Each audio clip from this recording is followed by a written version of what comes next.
नमस्कार साथियों की फैक्ट में आप सभी का स्वागत है। उम्मीद करता हूं कि आप सभी लोग बेहतर होंगे। सभी सनातनी और राष्ट्रवादी भाई बहनों से अपील रहेगी कि चैनल को सब्सक्राइब करिएगा, वीडियो को लाइक करिएगा और अधिक से अधिक लोगों तक शेयर कर दीजिएगा। सभी को सुबह की राम राम, सुबह की सुप्रभात। दोस्तों, अरविंद केजरीवाल डबल आफत में पड़ गए हैं और पहली बार ऐसा हो रहा है कि अरविंद केजरीवाल जो दिल्ली के मुख्यमंत्री हैं नहीं, उनकी चेली आतिशी मार्लिना है, पहली बार केजरीवाल इतना डरा हुआ दिल्ली में महसूस कर रहा है। अरविंद केजरीवाल के ऊपर दो क्या आफत आ गई, उसको समझने के लिए इस पूरे चर्चा को उसी पे विस्तार दिया जाएगा। पहली आफत अरविंद केजरीवाल पे जो आई है, सीधे सीधे चलता हूं घटनाक्रम पे। दिल्ली चुनाव से पहले केजरीवाल को झटका, हाई कोर्ट ने आबकारी नीति घोटाले में ट्रायल पर रोक लगाने से इनकार किया। बेसिकली मसला क्या था कि अरविंद केजरीवाल चाहते थे कि जब तक दिल्ली का चुनाव न हो जाए तब तक हाई कोर्ट जो ट्रायल चलना है शराब घोटाले में उसको रोक दे। मतलब आरोप अरविंद केजरीवाल के ऊपर तय हो चुके हैं, जिसको लेकर के अरविंद केजरीवाल कहते हैं ना कि शराब घोटाला तो कोई हुआ नहीं, कोई सबूत तो पेश नहीं कर पाया, कुछ तो कर नहीं पाया। उस पे कोर्ट ट्रायल करना शुरू कर चुकी है। उसको लेकर के अरविंद केजरीवाल गए दिल्ली हाईकोर्ट और दिल्ली हाईकोर्ट से कहा कि मिलावट ऐसा है कि माई बाप, ये जो ट्रायल है इसको रोक दीजिए। आपने कभी सुना है इस तरीके का मसला कि कोई जाए और कहे कि मेरे ऊपर ट्रायल ही मत करिए? ये वही अरविंद केजरीवाल हैं। जब ईडी इनको महीनों तक नोटिस देती रही तो अरविंद केजरीवाल नोटिस का जवाब नहीं देते रहे। जब इनको गिरफ्तार करके ईडी ले गई, जेल में रखा, तो ये सुप्रीम कोर्ट से लेकर के हाई कोर्ट तक एक ही दलील देते रहे कि गिरफ्तारी इनलीगल है। जब सुप्रीम कोर्ट और हाई कोर्ट दोनों ने कह दिया कि गिरफ्तारी लीगल है, तब अरविंद केजरीवाल ने कहा कि मिलावट, मुझको अंतरिम जमानत दे दी जाए। तब इस देश की सुप्रीम कोर्ट ने खेल किया। खेल क्या किया? अरविंद केजरीवाल को चुनाव प्रचार के लिए अंतरिम जमानत दी। अरविंद केजरीवाल दोबारा जेल गए। फिर उसके बाद खन्ना साहब आए, जो आपके CGI chief justice of India. इन्होंने कहा कि ठीक है, ट्रायल में समय लगेगा, फैसला आने में समय लगेगा, अरविंद केजरीवाल को नियमित जमानत दे दी जाती है। तो अरविंद केजरीवाल इस समय नियमित जमानत पे हैं। अरविंद केजरीवाल ने अगर कुछ किया नहीं तो अरविंद केजरीवाल को ट्रायल से क्यों डर लग रहा है? बेसिकली ट्रायल से इसलिए डर लग रहा है कि कहीं ट्रायल कोर्ट बहुत जल्दी फैसला न दे दे, चुनाव से पहले फैसला न दे दे। क्योंकि ट्रायल कोर्ट का मतलब आप समझ रहे हैं, नीचे की कोर्ट, मतलब डिस्ट्रिक्ट लेवल की कोर्ट राव रेवेन्यू कोर्ट से चलेगा, फिर उसके बाद दिल्ली हाई कोर्ट जाएगा, फिर सुप्रीम कोर्ट जाएगा। मसला क्योंकि बड़े लोग हैं तो बड़े लोग हैं तो बड़ा मसला है। अच्छा, अभिषेक मनु सिंघवी आज दलील देने नहीं गए अरविंद केजरीवाल की तरफ से। क्यों नहीं गए भगवान जाने।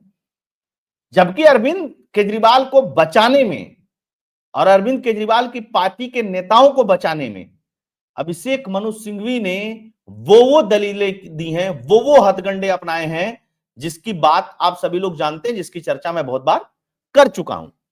दिल्ली चुनाव से पहले अरविंद केजरीवाल को बड़ा झटका। दिल्ली हाईकोर्ट में कथित आबकारी नीति 2021-22 से जुड़ी अनियमितताओं के मामले में उनके खिलाफ मुकदमे की कार्रवाई पर रोक लगाने से इनकार कर दिया। कोर्ट ने कहा कि हम इस पर रोक नहीं लगाते। तब अरविंद केजरीवाल ने क्या कहा? सर, रोक मत लगाइए, डिले करवा दीजिए।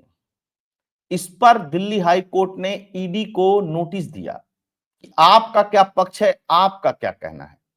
आप समझ रहे हैं, न्याय और डेमोक्रेसी और फलाने ढिकाने दुनिया भर की जो लोग बात करते हैं, जो लोग खुद को ईमानदार और कट्टर ईमानदार बताते हैं, उन लोगों की स्थिति यह है। अरविंद केजरीवाल को क्या लगा कि महाराष्ट्र और झारखंड में चुनाव है, वहां पे सब लोग व्यस्त हैं, मेरा मसला ये नहीं उठेगा, धीरे से लगा दो, धीरे से रुकवा लो।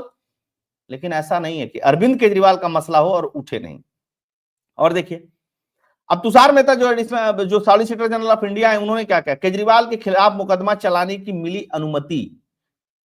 केजरीवाल ने ट्रायल कोर्ट के आदेश को रद्द करने की मांग की। अब तर्क दिया कि विशेष अदालत ने उनके अभियोजन के किसी की मंजूरी के अभाव में आरोप पत्र पर संज्ञान लिया था, क्योंकि तब कथित अपराध किया गया था, तब वह एक लोक सेवक थे। केजरीवाल ने इस्तीफा क्यों दिया था? जब इस्तीफा दिया था तब खेल नहीं समझ में आ रहा था। क्या रहे हैं कि केजरीवाल उस समय एक लोक सेवक था, एक मुख्यमंत्री था साहब, जब ये सब कुछ हुआ था केजरीवाल के साथ, है ना। इसलिए केजरीवाल पे मुकदमा नहीं चलाया जाए। मतलब केजरीवाल मुख्यमंत्री है, इसलिए उसके ऊपर शराब घोटाले का मुकदमा ना चलाया जाए। तुषार मेहता साहब ने कहा कि वो सब तो ठीक है, अभी केजरीवाल क्या है? सिंपल सा सवाल। हालांकि कभी भी क्रिमिनल कॉन्स्पिरेसी में, चाहे वो मुख्यमंत्री हो चाहे वो कोई भी हो, राष्ट्रपति और राज्यपाल को सिर्फ क्रिमिनल मामलों में इस देश में छूट मिली हुई है और किसी को नहीं मिली हुई है। किसी पे भी मुकदमा चल सकता है, चाहे वो प्रधानमंत्री क्यों ना हो, ये तो वैसे भी आधे प्रदेश का मुख्यमंत्री। तब जब ये पूछा गया कि इस समय कहां है, तो पता चला कि इस समय तो सिंपल विधायक है। बट टेक्निकली आम आदमी पार्टी के संयोजक अरविंद केजरीवाल क्या है, विधायक हैं मात्र। यहीं से मामला रिफ्यूज हो गया और कोर्ट में सब हंसने लगे, भैया क्या खेल चल रहा है, क्या तमाशा चल रहा है। अच्छा, ये भी देख लीजिए कि Delhi high court refuse to stay trial against Arvind Kejriwal in Delhi liquor excise policy case. अब देखिए क्या है, अरविंद केजरीवाल की पार्टी में 1/3 मंत्री बगावत कर चुके हैं। ये क्या कहता है कि हमारे सब लोग संगठित रहते हैं, संगठित नहीं रहते हैं। वो जो 4-5 भजन मंडली, चोर मंडली बना रखी है अरविंद केजरीवाल ने, बस वही संगठित रहते हैं। आतिशी मालिना, सौरभ भारद्वाज, मनीष सिसोदिया, दिस दैट, यही बस।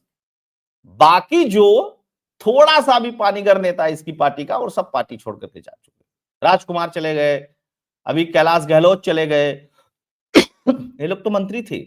यह भी केजरीवाल आरोप नहीं लगा सकता कि मंत्रालय मांग रहे थे इसलिए लोग चले गए। अब जो बात कही है एक विधायक ने इन्हीं की पार्टी का, आप आम आदमी पार्टी ने पहली लिस्ट जारी की जिसमें 11 उम्मीदवार है। अरविंद केजरीवाल बहुत डरा हुआ है, उसको ये लग रहा है यार कि दिल्ली में विधायकों का टिकट काट के एंटी इनकम्बेंसी दूर की जाए, कि पहले टिकट घोषित करके एंटी इनकम्बेंसी को दूर की जाए, कैसे किस तरीके से जीता जाए दिल्ली को। उस कड़ी में 11 उम्मीदवारों का नाम फाइनल कर दिया अरविंद केजरीवाल ने। फाइनल कर दिया तो अपने एक विधायक का टिकट काट दिया, उसका नाम है अब्दुल रहमान। अब्दुल रहमान का पहली लिस्ट आई, अब्दुल रहमान का टिकट काटा, वहां पे चौधरी जुबैर अहमद को प्रत्याशी बना दिया। तब उस विधायक ने, केजरीवाल के विधायक ने, जो केजरीवाल की कस्में खाता था, बहुत खरी खोटी सुनाई। और क्या कहा उसने, वह बहुत महत्वपूर्ण है। आप कैंडिडेट लिस्ट 6 दल बदलू, हारे हुए नेताओं को टिकट, आपके 11 उम्मीदवारों का लेखा जोखा। अब देखिए, 4 कांग्रेस से आए हैं, 4 बीजेपी से आए हैं, 2 अपने पार्टी के नेताओं को बनाया है। पार्टी में बगावत क्यों हो रही है कि भाई क्या पार्टी में नेताओं का अकाल पड़ गया कि 11 की लिस्ट तुम निकाल रहे हो जिसमें 4 भारतीय जनता पार्टी के बुझे हुए चिराग आए हुए हैं, 4 कांग्रेस पार्टी से आए हुए हैं, इनका क्या जनाधार है, और अपने पार्टी के मात्र 2 नेताओं को टिकट दे रहे हो तुम। ये क्या तरीका है? इसी पर बगावत हो रही है। और 25 ऐसे सिटिंग विधायक हैं जो इस मौके के नजाकत में है, इस मौके के ताक में है कि अरविंद केजरीवाल टिकट क्लियर करें और हम लोग तुरंत पार्टी छोड़ करके भागें, क्योंकि अरे उनके ऊपर एक तरीके से तलवार लटकी हुई है अरविंद केजरीवाल की। अच्छा, अरविंद केजरीवाल ने झूठ क्या बोला कि हम लोगों ने सर्वे कराया है। इस व्यक्ति ने उस सर्वे को क्या कहा वो भी सुन लीजिए। इस व्यक्ति ने कहा, जो अभी जिसका टिकट कटा, जिस विधायक का, कि अरविंद केजरीवाल सिर्फ अपनी मनमानी चलाने के लिए सर्वे की बात करते हैं। कोई सर्वे नहीं हुआ है दिल्ली के अंदर आम आदमी पार्टी का विधायकों को लेकर के। हाँ, दिल्ली में जो सर्वे हुआ है उसमें आम आदमी पार्टी के संयोजक अरविंद केजरीवाल की जो छवि है वो धूमिल हो चुकी है। इनको पता चल चुका है कि इन्होंने हम लोगों की बात नहीं मानी है, इसलिए हारने जा रहे हैं चुनाव। ये कौन कह रहा है? इन्हीं की पार्टी का विधायक कह रहा है। अभी तो विधायक है ना भाई, ऑफिशियली टेक्निकली अभी तो वो काम कर रहा है, अभी आचार संहिता नहीं लगी है दिल्ली के अंदर। अच्छा, 72 घंटे तक एक और खेल चल रहा है। भारतीय जनता पार्टी ने अरविंद केजरीवाल का जो घर है उसको घेराव किया उसका, और घेराव में कौन पहुंचे? कैलाश गहलोत। 72 घंटे तक आदिशी कैबिनेट का सबसे पावरफुल मिनिस्टर अब पहुंच गया अरविंद केजरीवाल का घर घेरने। ये अरविंद केजरीवाल की स्थिति है, ये अरविंद केजरीवाल की परिस्थिति है। आगे देखते हैं और क्या क्या हुआ। दिल्ली के 1/3 मंत्री हो चुके हैं बागी, जाने इसका दिल्ली विधानसभा चुनाव पर कितना असर पड़ेगा। अब मैं आपको बताता हूं कि इसका असर क्या पड़ेगा। देखिए, अरविंद केजरीवाल के खिलाफ भयंकर एंटी इनकम्बेंसी है दिल्ली के अंदर। एंटी इनकम्बेंसी दूर करने का तरीका क्या होता है? एंटी इनकम्बेंसी दूर करने का सबसे त्वरित तरीका होता है कि आप अपने मैक्सिमम विधायकों का टिकट काट दीजिए। ठीक, मैक्सिमम का, मिनिमम का काटेंगे तो नहीं काम चलेगा। मिनिमम का तो काटेंगे तो फिर तो गड़बड़ा जाएगा काम, वो तो हर पार्टियां काटती हैं, उससे कोई फर्क नहीं पड़ता। मैक्सिमम का टिकट काट दीजिए। टिकट काटने के बाद जिनको टिकट दीजिए वो जनता को कन्विंस कर सके कि पिछले वाला काम नहीं किया इसलिए इस बार हम काम करेंगे। लेकिन समस्या क्या है भैया, 2013 से 10 साल प्लस से दिल्ली के मुख्यमंत्री और दिल्ली के लोगों से किए गए किसी वादे को पूरा नहीं किया। हाँ, तुमने चूरन बहुत बढ़िया बढ़िया दिल्ली वालों को दिया है, बिजली बिल माफ। अब बिजली बिल किसका माफ होता है? 200 यूनिट। 200 यूनिट दिल्ली में कौन करता है? जिनके वोट काफी मल्टीपल्स में है। दूसरी तरफ जब दिल्ली के मुसलमानों को लगा कि कांग्रेस पार्टी को वोट देना बेकार है, तो वो तुम्हारे तरफ मुड़ गए। ये 2 वोट क्लब कर दिया। उसके अलावा तीसरा वोट तुमने वो वाला क्लब किया जो तुमने थोथलेबाजी की थी पूरी दिल्ली के अंदर। हालांकि दिल्ली के संदर्भ में लोगों का एक तर्क बहुत बढ़िया है कि दिल्ली के लोग अरविंद केजरीवाल जैसे लोगों को ही डिजर्व करते हैं। हालांकि मैं कभी जनता को दोष नहीं देता, क्योंकि जनता तो जनता है भैया। वो आज केजरीवाल को चुनी है तो कल हो सकता है कि बीजेपी को भी चुन ले, और लोकसभा चुनाव में आप लोगों ने सब चीजों को देखा है। अब कांग्रेस पार्टी जो है वो रिवाइवल मोड पे है। समस्या क्या थी? जब तक बीजेपी के अगेंस्ट अरविंद केजरीवाल लड़ता था तब तक उसको समस्या नहीं थी, क्योंकि कांग्रेस का जो वोट बैंक है वो केजरीवाल के यहां पूरी तरीके से शिफ्ट हो चुका था। कांग्रेस दिल्ली में 0 हो चुकी थी। अब दिल्ली में कांग्रेस ठीक ठाक रिवाइवल मोड पे है और कांग्रेस के नेता खुलकर के अरविंद केजरीवाल को चोर बोल रहे हैं। वो बात अलग है कि राहुल गांधी और अरविंद केजरीवाल मिलते हैं तो बताते हैं हमारा एनडीए अलायंस है और एनडीए अलायंस में मोदी को हरा देंगे, मोदी को हटा देंगे। क्योंकि अब जनता भी धीरे धीरे समझ रही है, अरे यार ये आपस में लड़ते हैं और मोदी के खिलाफ प्रचार करते हैं, तो ये कौन सी राजनीति इनकी। दूसरी बात, अरविंद केजरीवाल ने अब तक जितने वादे किए वो तो पूरे किए नहीं। अरविंद केजरीवाल ने जिन जिन लोगों पे दिल्ली के अंदर रहते हुए भ्रष्टाचार का आरोप लगाया, या तो वहां पे मानहानि का मुकदमा दायर हुआ तो उन्होंने माफी मांग लिया, या अभी मानहानि का मुकदमा झेल रहे हैं। अब दिल्ली में एक चीज बहुत सही बीजेपी ने कर दी है। बीजेपी ने एक काम दिल्ली में बहुत अच्छा ये किया कि पिछले 1-1.5 साल 2 साल से जब से शराब घोटाला हुआ, ठीक ठाक प्रोटेस्ट किया और ठीक ठाक जनता के बीच में पहुंचना शुरू किया है। हालांकि सबसे बड़ा डेंट अगर अरविंद केजरीवाल को हाल फिलहाल में किसी ने दिया है तो उन्हीं की पार्टी की सांसद स्वाति मालीवाल ने दिया है। स्वाति मालीवाल को वीडियो याद करिएगा, जब स्वाति मालीवाल गली गली में पहुंच गई थी और वहां का कचरा, कूड़ा और सीवर लाइन और सड़क और सारी चीजें दिखानी शुरू की थी। भारतीय जनता पार्टी के नेता अगर इस तरीके से रोड पर निकल करके अरविंद केजरीवाल की कारगुजारियों को दिखाना शुरू करेंगे तो जनता को समझ में आएगा करता क्या है केजरीवाल, ये मैं आपको बताता हूं। जैसे केजरीवाल सहादरा में प्रचार करेगा तो केजरीवाल बोलेगा कि करावल नगर ना न्यूयॉर्क बन गया है। जब करावल नगर में प्रचार करेगा तो बताएगा सहादरा न्यूयॉर्क बन गया है। अब मैक्सिमम जनता इतना मूव नहीं करती कि कोई करावल नगर से निकल करके और वो सहादरा जाता है इस चीज को देखने के लिए, वेरीफाई करने के लिए। और जो लोग वेरीफाई करने के लिए सक्षम है, जो लोग जाते हैं वहां पे, उनके वोट से उतना फर्क नहीं पड़ता है।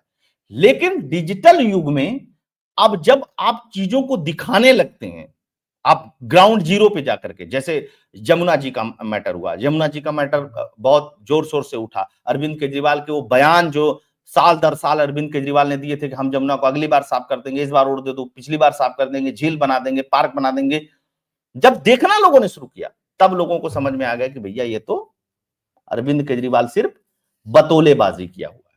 आपको एक बात और बता दूं, अरविंद केजरीवाल के पास ले दे करके दिल्ली ही है, क्योंकि पंजाब में भी बहुत अच्छी स्थिति नहीं, अगली बार चुनाव जीतने की स्थिति में नहीं। अगली बार हो सकता है कि वहां पे कांग्रेस चुनाव जीत जाए। बीजेपी की भी बहुत अच्छी स्थिति नहीं है पंजाब की, जिस तरीके से चीजें हैं वो आप सभी लोग जानते हैं। तो अरविंद केजरीवाल वहां हारता हुआ दिखाई दे रहा है, तो उसको लग रहा है कि कम से कम एक स्टेट तो बचा करके रखें अपनी पॉलिटिक्स करने के लिए, और एक स्टेट भी बचता हुआ नहीं दिख रहा है। मैं बार बार कहता था कि भारतीय राजनीति में अगर सबसे बुरी गति किसी की होगी तो उसका नाम होगा अरविंद केजरीवाल। अरविंद केजरीवाल अब तक आरोप लगा करके निकल जाता था बंदा, इस पे आरोप लगा दिया, उस पे आरोप लगा दिया, इसको झूठ बता दिया, उसको मीडिया मैनेजमेंट कर दिया, हो गया काम। मीडिया मैनेजमेंट अभी भी हो रहा है, लेकिन अरविंद केजरीवाल की बातों पे अब जनता विश्वास करने को तैयार नहीं है। यही कारण था कि इतनी तैयारियों के बाद ये महाराष्ट्र का चुनाव नहीं लड़ा। इसको पता है कि संसाधन महाराष्ट्र में झोंकने से कोई फायदा नहीं। महाराष्ट्र में हम 2-4 सीटें जीत भी जाएंगे तो क्या फर्क पड़ेगा। गुजरात में हमने इतना संसाधन, गोवा में इतना संसाधन लगाया, उसी के लिए शराब घोटाला किया, उसमें फंस भी गए, फायदा क्या हुआ। तो सारी शक्तियों को समेट करके दिल्ली में लड़ने के बावजूद भी अरविंद केजरीवाल के ऊपर ये जो 2 आफत पड़ी है, दिल्ली हाईकोर्ट के ट्रायल वाला, ट्रायल शुरू हो गया, अब तो प्रचार होगा ना भैया, देखो आरोप तुम्हारे ऊपर तय हो चुके हैं, ट्रायल चल रहा है, इसलिए अपने आप को ये कहो कि मैं बेगुनाह हूं, ये कहना बंद कर दो। ये मैटर उठेगा ही उठेगा, चुनाव है तो उठेगा। दूसरा चीज जो इसके पार्टी में बगावत हो रही है, और बगावत में बहुत सारे ऐसे नेता हैं जो यहां से निकल करके वो कांग्रेस में जाएंगे। अच्छा, बागी क्यों खेल खराब करते हैं अगर वो सिटिंग विधायक हो तो मैं आपको बताता हूं।